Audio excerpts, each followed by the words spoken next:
চারিদিকটা জাস্ট একবার মুছে দেবে। দেওয়ার পরে ভেতরটা একবার মুছে দিয়ে দেখলে যে ভেতরটার কন্ডিশন কীরকম।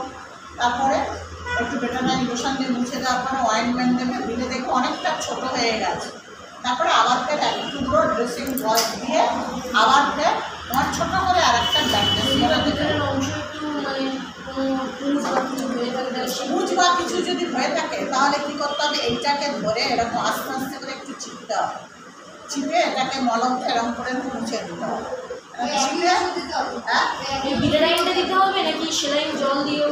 না, বেটানাইন দিয়ে করো, যেহেতু পুঁজ হয়েছে বেটানাইন জলের অংশটা, তাই তো এটা করে চিপে নিতে হবে, চিপতে হবে যে পুঁজ বেরোচ্ছে কিনা, পুঁজ ওপরে হয়ে আছে না পুঁজ ভেতর হয়েছে, সেই জন্য এরকম করে করে আস্তে আস্তে করে কথা কেন বলছো, আস্তে আস্তে করে এটাকে চিপে নিয়ে দেখতে হবে, চিপে নিতে হবে আবার মুছে নিতে হবে, চিপতে হবে। যদি পুঁজ একটু বার হয় ধরো, চিপে নিলে মুছলে, চিপে নিলে আবার মুছে নিলে, ঠিক আছে।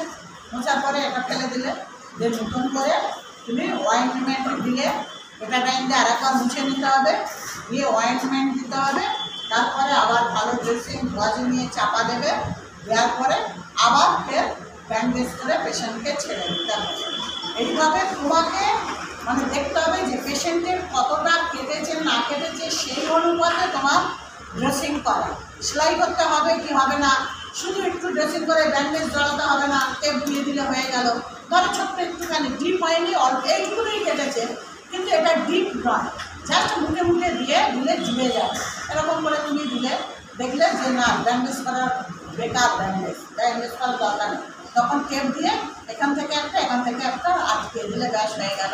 পরের দিন এলো আবার একটু তুলে দিলে আরও দেখলে ছোটো হয়ে গেছে, তখন যে ব্রাশটা দেখবে দিলে এত বড়ও দিতে হবে না, তখন সেটাকে আরও ছোটো করে দিয়ে দিচ্ছে, আরও ছোটো করে দিয়ে আবার দুটো টেপ লাগিয়ে দিতে হবে। এইটা টেপ লাগাবে কি ব্যান্ডেজ করবে, সেলাই করবে কি শুধু করবে, কতটা কেটেছে, কতটা ডিপ হয়েছে, কত ব্লিডিং হচ্ছে, তার উপরে নির্ভর হচ্ছে, ঠিক আছে।